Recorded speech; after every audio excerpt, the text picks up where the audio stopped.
Hello, welcome back to my channel. If you're new here, welcome. I am so happy you're here. My name is Hannah, and on my channel I post a lot of anti-MLM content. I love to do deep dives into different MLM companies. I also have MLM top fails videos where we react to reels and videos and photos and things that MLM reps will post in an attempt to kind of debunk the misinformation that's being spread. And then there's a series called MLM Horror Stories on my channel. That's what this video is. These are your own personal experiences that you have sent to me and given me permission to share in a video. If at any point you would like to share your own experience with an MLM company, the instructions for how to do that are in the description box of all of my videos. It's super easy. You just send me an email. I would love to be able to make these videos a little bit longer, which thankfully I have a huge stockpile of stories already, but I can never have too many. In the past, I've done like 3 or 4 stories a video. Today I have 6 for you. So with that, let's get right into it. All right, this one says, "Hi Hannah, I've been enjoying your videos and I thought I would share 2 of my many MLM horror stories with you. Being someone who is overweight, one of the things I have found have drawn MLM hunts to me, and working on starting a business, another way MLMs have used to contact me, telling me I should do their business instead of doing my own. I have quite a few stories to share. I've always had an off feeling when it came to MLMs, but it's not until I stumbled on anti-MLM content on YouTube that I really understood how bad they were or even what MLM meant. This MLM encounter had really angered me. I was on a fitness journey and had been working really hard to get into shape. As a reward for my hard efforts, I signed up for something called the Mud Girl Run with my sister and some of her friends. The run is marketed as a girl power run, and basically you got to do obstacles while running, such as mud pit or a climbing wall. The advertising mentioned women empowerment, all the logos, the signs were pink, etc. When I got there, I was feeling energized and proud of myself as I had worked very hard to get to the point I could do this run. With that background in mind, I will fast forward to the registration table where you got to pick up a swag bag which had your running number and other goodies. At that same registration table, which was mandatory to go to if you wanted to run, there was a lady taking names, emails, and phone numbers for a girls' spa night draw. As this was a girl empowerment run, I didn't think much of it and I decided to enter in the draw. Fast forward again, and it's a month or so after the run. I get a call from a woman saying, "Congrats, you won the spa night from the Mud Girl Run." I was so excited, but then she continued, "I work with Mary Kay and I would bring some of our amazing products to your house and give you and 10 friends a spa night." What a creative idea, huh? Setting up shop at the registration table, getting everyone's contact information, and I can only imagine that she was just going down the list, right? There was probably no drawing of names or anything like that. She was probably like, cool, I have this entire list of people. I'm just going to systematically work my way down. Immediately, alarm bells went off in my mind. I still didn't know much about MLMs at this point, but enough to know this sounded off. I started asking her questions, and she said things like, "It's free, no cost to you, let yourself be pampered, you need to have at least 5 friends there, etc." It still felt off to me, so I made up an excuse to end the call and I told her I would get back to her. Meanwhile, I was texting my sister and she told me she got a message from a different Mary Kay girl saying that she had also won the draw. Surprise, surprise. Exactly. I called that. Sneaky, sneaky. You gotta give it to them. They are very creative. The draw was marketed as a spa night. It was marketed as one winner would get it type of thing. Obviously, that was not the case. I have a strong suspicion that every single woman who entered the draw won. Okay, you and me are on the same page. This was a big race. Thousands of people were there, which means they got a lot of names and contact information. The fact that they were at the registration table was a good way to disguise what company they were really with. On top of that, the fact that it was a different Mary Kay woman who contacted my sister makes me think someone's entire team was working on it, which makes sense when you think they got thousands of entries and were probably contacting every single one for a Mary Kay party with 10 of her friends. I'm sure if someone said yes to the party that the Mary Kay woman would have then asked the 10 friends in attendance to do parties with 10 of their friends too. Mary Kay must have made tons of money on women at this run who didn't know enough about Mary Kay and MLMs to decline. Wow.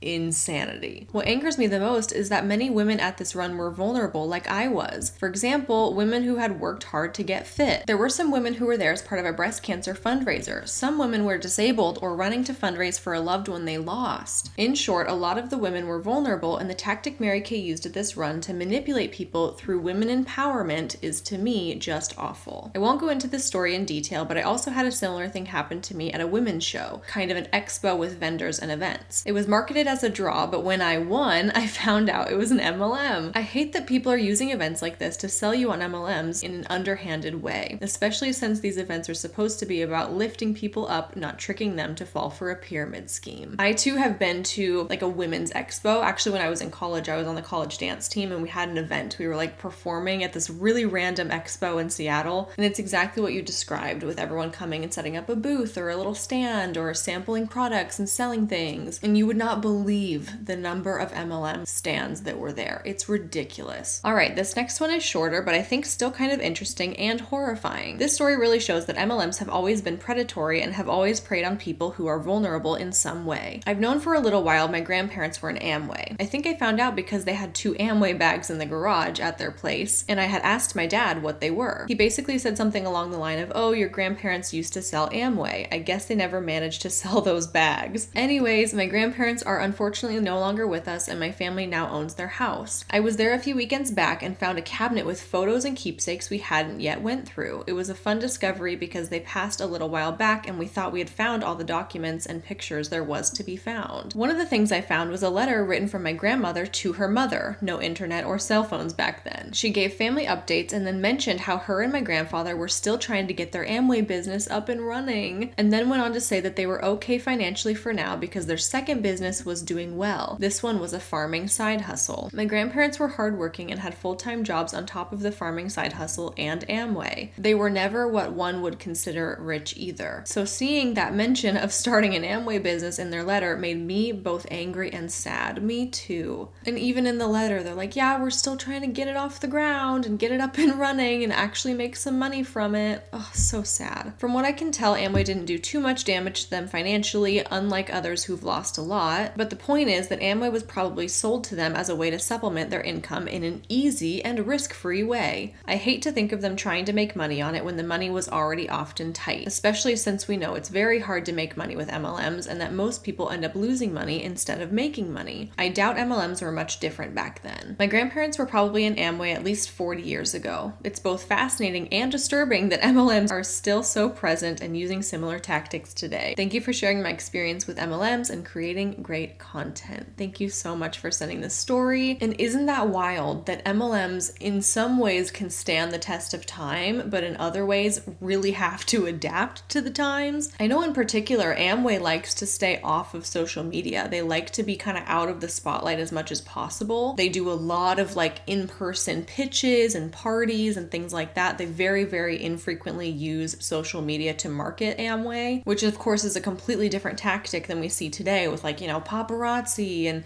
monat and Arbonne and things like that. But personally, I kind of think it's a beautiful thing that we do have the internet, we do have social media, we can share these experiences on a grand scale. You're not just relying on word of mouth from the people that you run into in your daily life. And that really is the goal with these videos and with sharing these stories, is to get the word out there as much as possible. So thank you for sending yours in. All right, this next one says, "Hi, I'm an ex-Beachbody coach." Can I just say, I love that you put coach in quotes. I'm an ex-Beachbody coach, now anti-MLM. Sorry this was so long, but I feel like I've got some good ones. Never apologize for long stories. I love them. I love them. I love them. More details, the more beautifully you can write it, the better. Number 1, when I was in my dietetic internship, I had no experience with MLMs, so I didn't know what they were or how they recruited. I was in a new town and I lived near a Target and TJ Maxx. One day at Target, I had this conversation with a lady in her late 20s. I literally thought she was trying to human traffic me. Her, "Your shoes are so cute." Me,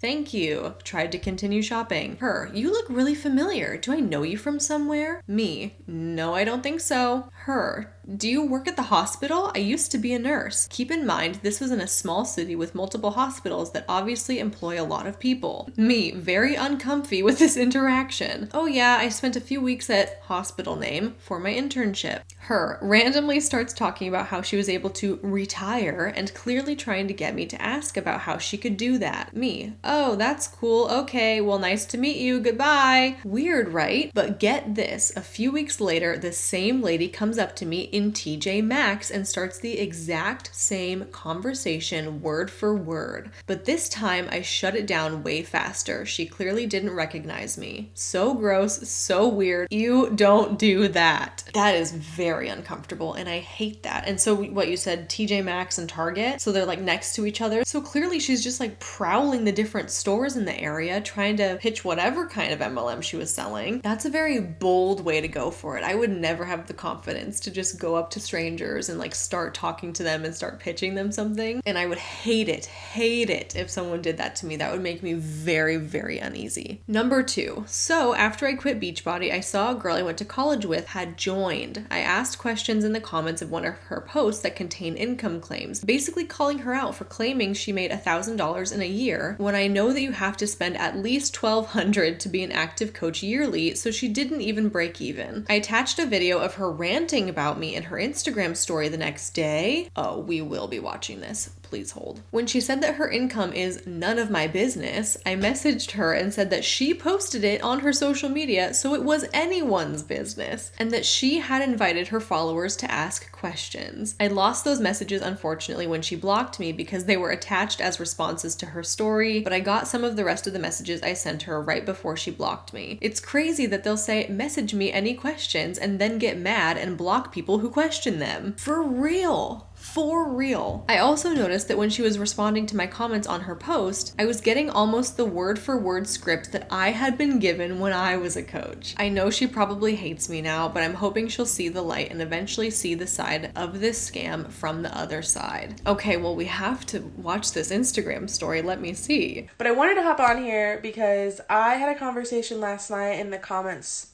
thread of my last post with someone I used to go to college with, and here's what I'm going to say. And the conversation today is about investment.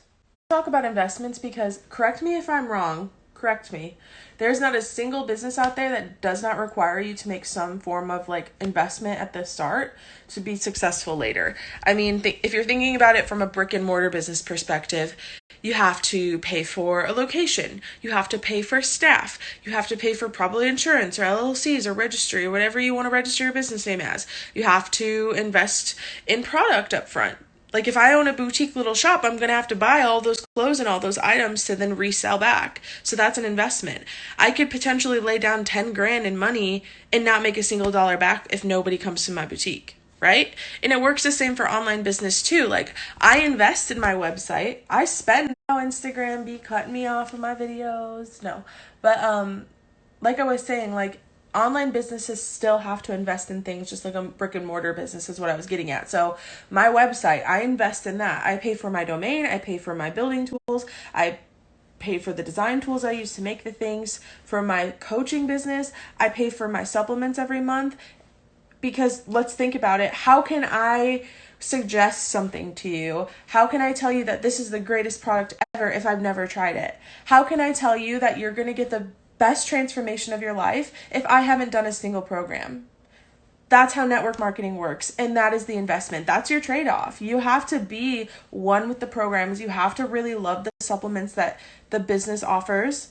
Otherwise, it's not going to work for you. It's not going to make sense. Like, why would you want to support a business that you're not passionate about? Wow, this is like turning into like a mini top fails, but this is fun because I haven't like pre-watched this video at all. Yes, I do agree that if you're going to be selling a product, you should have a personal testimony with it. You should have personal experience with it. However, how many times do I have to say this? Joining an MLM is not the same thing as starting a business. Yes, if you open a brick and mortar boutique shop like she's talking about, it's gonna be a lot of money up front because you start with literally nothing. But when you join an MLM, everything is there for you. And all you're doing is like stepping into a salesperson role. It's not your business, it's not your company, it's not your brand, they're not your products, they're somebody else's everything. And you are just stepping in there to be able to sell it and pitch it. So what she's describing is the difference between a legitimate business owner and a salesperson. They're not on the same level. And when you consider that what you're doing when you join an MLM is essentially being a salesperson, then you have to think about it in the context of if I was working as a salesperson for Target Target. Would I be expected to pay Target monthly fees to be their salesperson? No. So that's where the disconnect is. And that's what they don't understand, because they're constantly brainwashed to believe that they are business owners. And so they compare themselves to legitimate business owners, which when you're on the outside, you can clearly see they're not business owners and they're just salespeople. But I think that that's where the disconnect is, right? That's what they don't get. Let's keep going. I'm passionate about Beachbody. I'm passionate. I want to get real right now.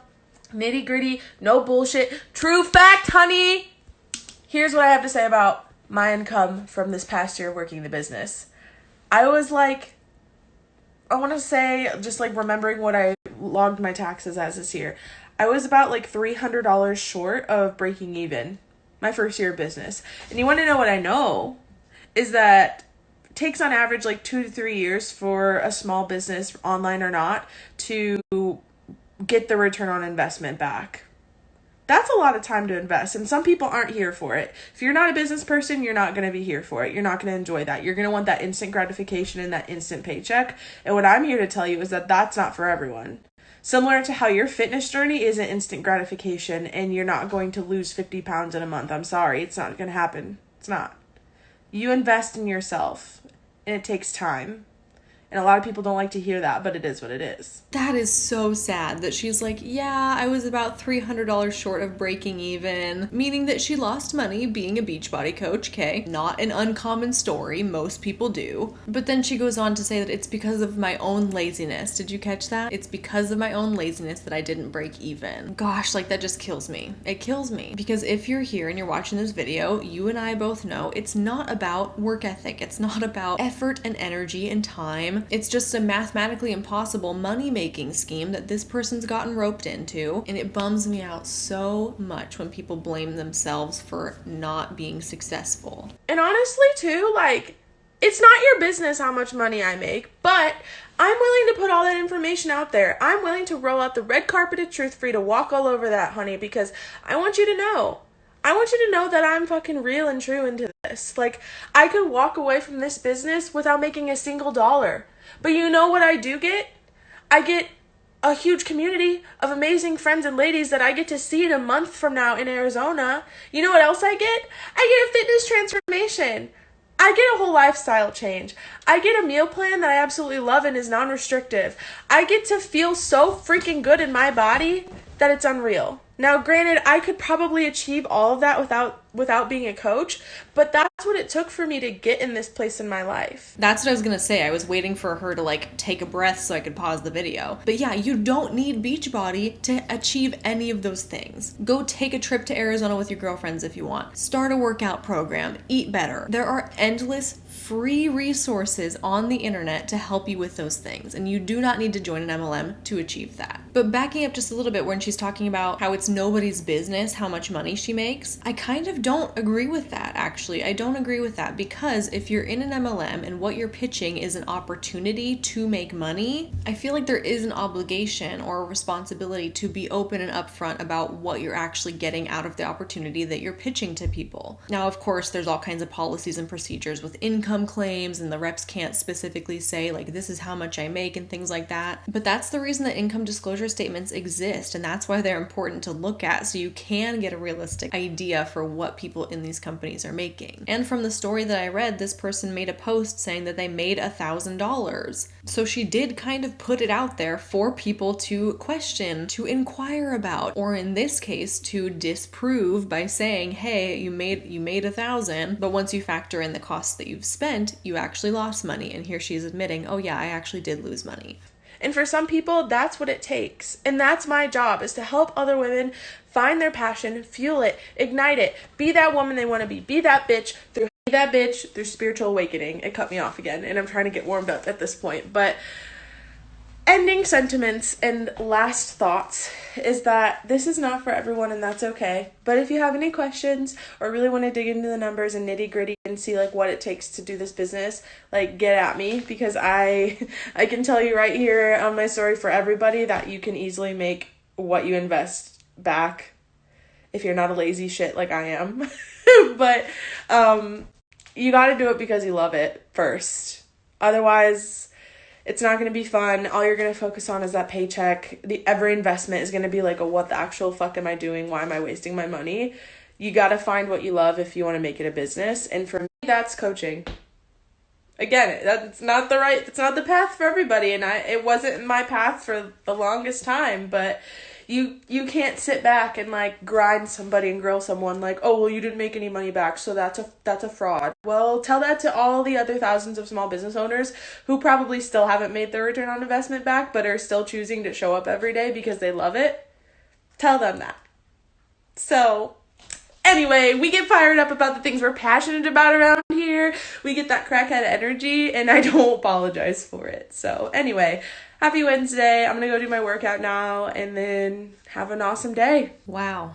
What a treat that was. Thank you for sending that to me. And because she keeps wanting to compare herself to being a small business owner, I just looked up success rate of small businesses because she's saying that lots of small businesses fail too and they don't make their money back either. According to the US Bureau of Labor Statistics, approximately 20% of new businesses fail during the first 2 years of being open. Okay, so within the first 2 years, 80% are successful, 20% fail. Now compare that to being in an MLM, where over 99% of people who join an MLM will lose money. Not the same thing, not at all. And then the end of this email says, unrelated, I attached a recording of voice memos I got from some random monat hun who I've literally never met. Too funny. I think I'm gonna save those for potential top fails in the future. But that's fun. I like it when you attach like photos or videos to go along with your story. I think that makes it so much more interesting. And we got like a little mini top fails reaction in there. I love it. All right, this next story says, hello Hannah, I started following you because I also sell on Poshmark. I never thought I would get so interested in the anti-MLM videos until you began sharing. However, now I find myself searching for anti-MLM content when I hear of another company. I love this so much. I've had a lot of people be very supportive in the shift from Poshmark stuff into anti-MLM stuff. I posted Poshmark videos for over a year, and just in the past couple months I've been doing anti-MLM primarily, and so I love that people are like, I had no idea what this was, but because I watched your channel for Poshmark stuff, I click on these videos too. And that's the best thing to hear, is when people are like, I had no idea what this was or how bad MLMs were until I watched your stuff, and that makes my day. First up,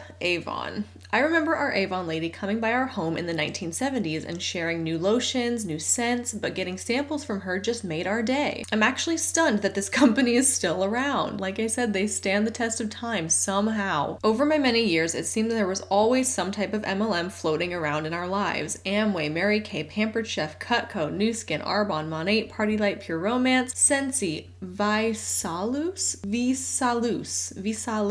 never heard of that one. doTERRA, Prove It, Young Living, and the list goes on. I will admit that I have been a habitual signer-upper with these companies. Most likely, I should be going through some type of therapy to find out why I have continually signed up. How's that for finding my why to all the Huns out there? I love it, you're killing me. But it's not your fault, right? If you're not sure about the damage the MLM does, all you know is all the great things that are promoted about it, right? People sign up because they want more money, they want more time on their hands, they want something easy they can do from home, and the products are cute, and whatever it might be. Pretty much until the past few years, anti-MLM stuff has not been a thing. There haven't really been people speaking out on a magnitude of this level until just recently, so please don't blame yourself for that. I'm aware of how MLMs work, but some days you just fall prey to thinking you really could make money. I signed up for Party Light, some romance company, 31 bags, doTERRA, Young Living, etc. Usually just to get the starter kits for a cheaper price, and was never able to build a successful business. You know what's funny is I heard this term recently. I heard somebody talking about it on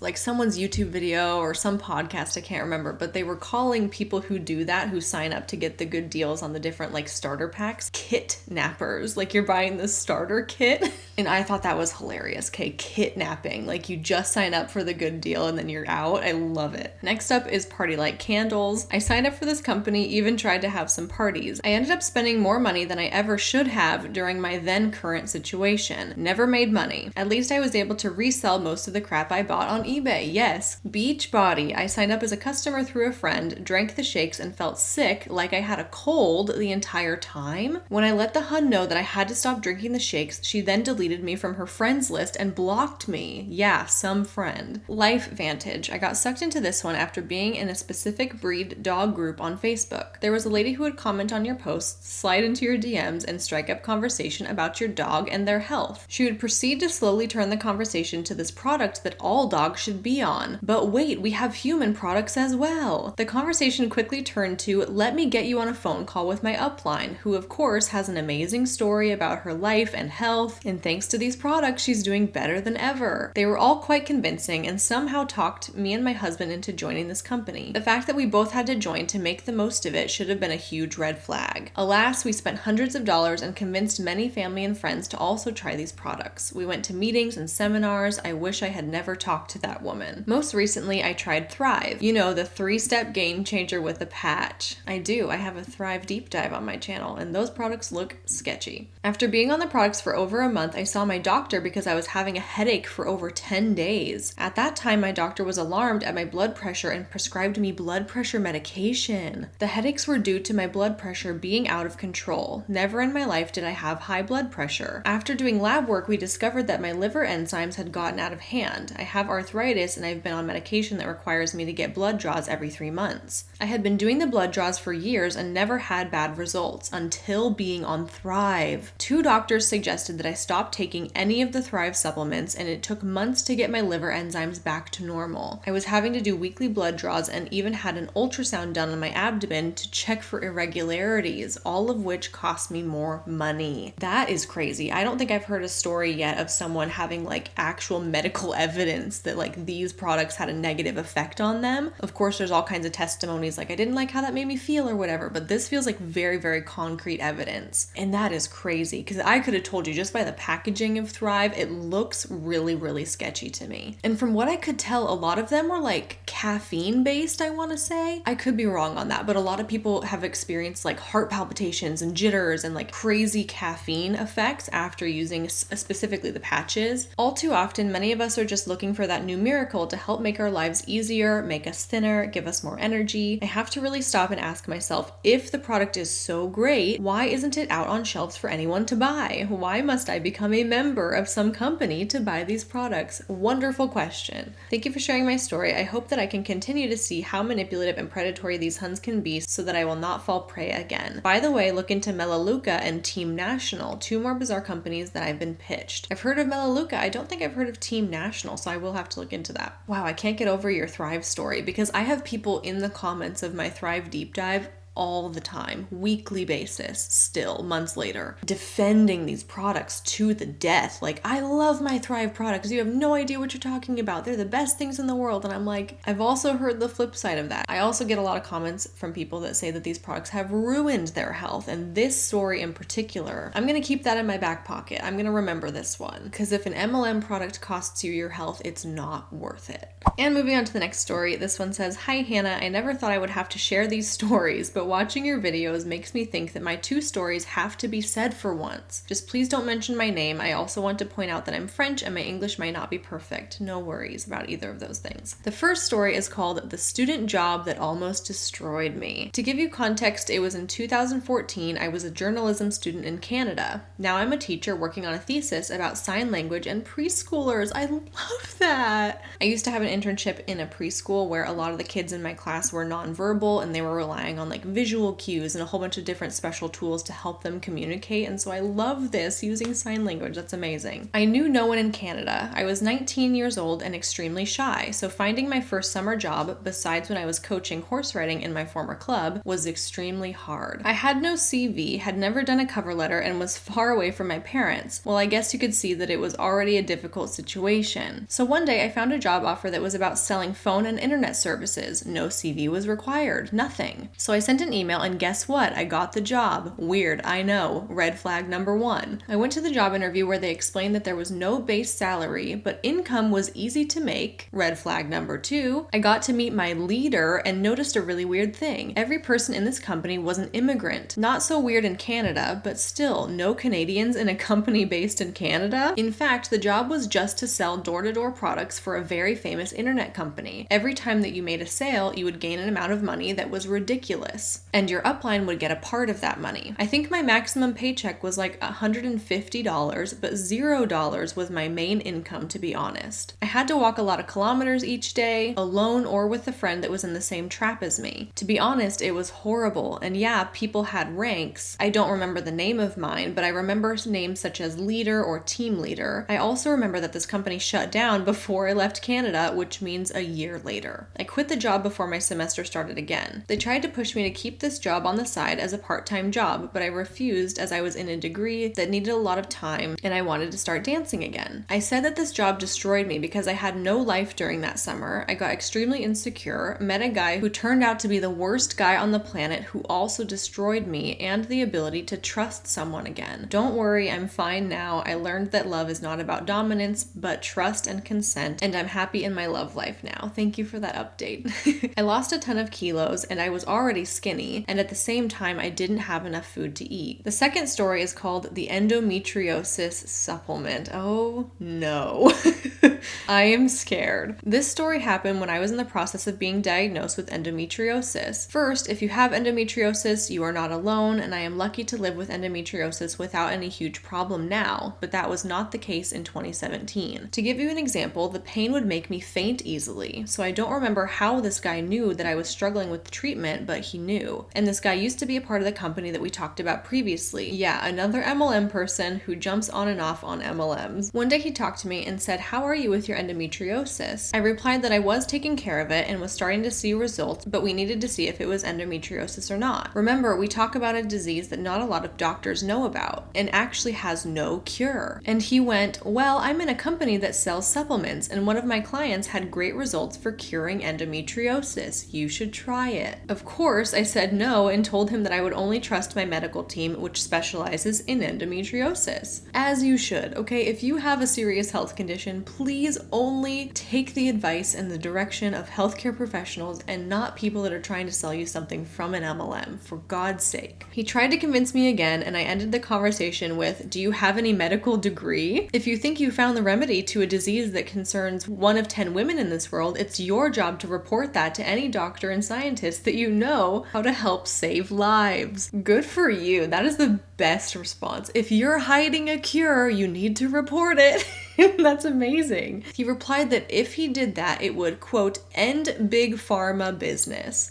I blocked him right after that. Last message, if you have endometriosis, it's possible to live a great, almost normal life. Just trust your doctor, not someone that doesn't even know how this disease works. And if you have period pain, say something. Don't stay alone. That's it. I have a ton more stories to tell, especially with Herbalife, but these two are most important to be shared. Love and continue to do your job. It's important. I think that that's a great message. Thank you for sharing your experience with your health condition. I'm so happy to hear that you feel like it's under control and you can still live a happy, normal life. And you said it perfectly too, okay? Do not trust people that only have a financial interest in getting you to purchase their products, okay? Be an advocate for your own health and see professionals who specialize in whatever it is that you're dealing with. And you say you have more stories with Herbalife. If you would like to, I would love to hear them. If you're willing to send them in, I think that would be great too. And on to the next story. This one says, "Hello, so my grandma is part of Amway. She was holding parties for it with her friend who got her in the 70s and 80s. She didn't tell me too much. I asked if it went well for her, immediately worried. She said she sold a lot. She had many people buying products from her. They even brought her on a trip to visit their, quote, all-natural vitamin farm to show them how their vitamins are made because that was a big seller for her. She still takes them daily and will buy me omega-3 from them and other stuff like that. I politely take the bottles from her. She's my grandma, you know? She's a very sweet and naive Christian lady, so they could have told her anything at that place. If I get more details or photos, I'll write in again if wanted. She's not even aware what MLMs are and is convinced that Amway is not a pyramid scheme. I feel if I bring it up again in that way, she would get offended." What I'm about to say is a complete overgeneralization, so please excuse me. But I do feel like people of the older generations who especially are like in Amway or Avon or Mary Kay or, you know, like the older ones, Tupperware, Pampered Chef, things like that, because they've been around for so long across generations, generations, I feel like that gives them this sense of legitimacy almost. And I do feel like it's harder for people in the older generations to recognize how it could still be a scam if it's gone on for this long. Does that make sense? In other words, I feel like trying to convince our grandparents or our great-grandparents that these things are scams and that they are pyramid schemes, it's not going to get through to them maybe in the same way that you could explain it to somebody of a younger generation. She told me she stopped selling years and years ago, but buys from their catalog monthly. That really bothers me because she thinks their products are superior to other products, and they sell concentrated products like laundry soap and dish soap called LOC, so they last longer, so she says. She buys them religiously. Then I had a group of friends who I partied with when I was in my early 20s, and we all got clean around the same time and stayed clean too. Congratulations. All separately, but we stay in contact through Facebook over the years. So after I had my son, I got in contact with one of the girls who had a kid near mine's age. We would go on walks together with our kids, and she would bring up monat casually, talking about how great the products were and how the company was great for her schedule. I didn't think much of it except for thinking that she was telling me about her life. Plus, I knew it had pyramid scheme vibes, so I never asked about it. Eventually, I missed one walk, then she missed another, and we never really met up after that, except social media likes and comments. But now her whole social media is taken over by monat. She posts the regular boss babe style inspirational MLM memes, currently a slew of Black Friday deals where it looked like curling iron for $139. The others were scentless apple cider vinegar hairspray and apple cider gummies, way overcharged. Yes, I'm filming this on the 30th of November, and so we are just coming down from the Black Friday, Cyber Monday craziness, and the MLMs are going insane. Monat had like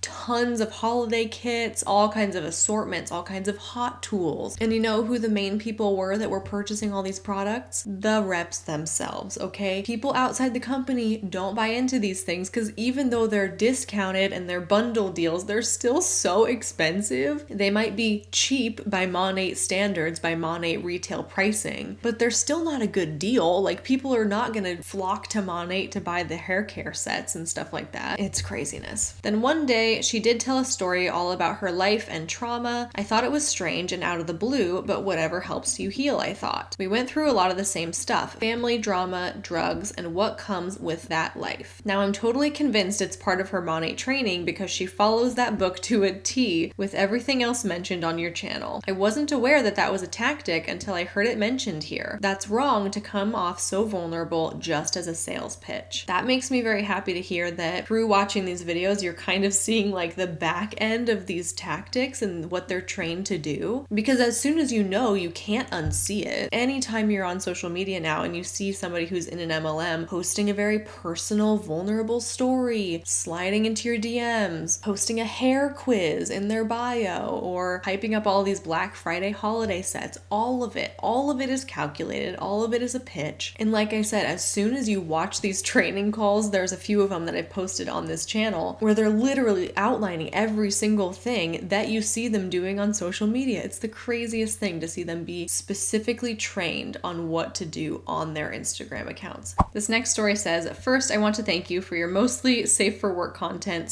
/ warnings about not safe for work content. I'm a teacher who listens to your videos on my prep, and sometimes I don't have my AirPods. I had a memory come back to me recently that I thought I would share. When I was in 7th grade, my math teacher assigned us a project where we were given a list of products with prices, and we were supposed to design a business plan to make the most with a budget she gave us. The show The Apprentice was really popular at the time, and she pitched it as being kind of similar to that show. I can't really remember many of the products, but I do remember some sort of juice and gummy bears. The group that had their fake company make the most money got a pizza party, and thanks to me, my group won. However, I was not great at math, and she didn't actually check our math, so we probably shouldn't have won. If this wasn't weird enough, she brought in a bottle of the juice to class one day when we presented. She also planned it so that it was a day that parents were in class with us. We could try the drink if our parents were there, and my mom happened to be there, which is actually pretty unusual that she could take off work. All that I remember about it was that it was gross. Looking back, it was 100% an MLM. I've tried to look it up, but I don't remember enough. It was something like Boom or Kaboom or Blast. Other students who saw her car said that the company name was on the license plate, so maybe the company gave away a car. Now that I'm a teacher myself, myself, I do feel kind of bad she had to supplement her income, but also know how wildly inappropriate this was to use her MLM in our class. I think our presentations were also supposed to entice parents to buy stuff. Weird, but I did get pizza, so it's all good. Yeah, I do agree that that is very much inappropriate. You should never, ever be like pitching things to your students, but you do bring up kind of a sad point that a lot of teachers also get involved in some kind of side hustle, or they have like summer jobs or things like that. It's very upsetting that teachers are not paid enough. And how crazy is it that you can think back on it and you were like, that was probably an MLM. She was probably pitching it to us, and she was strategic enough to coordinate it on a day that our parents came to. That is super sneaky, and I don't love that. And with that, that's all of the MLM horror stories that I have for you for this video. I still have quite the folder building of a ton more stories to get through. I'm very excited about that. I can never have too many, so please keep them coming. Thank you so much for watching. I really appreciate you, and I will see you in my next one real soon.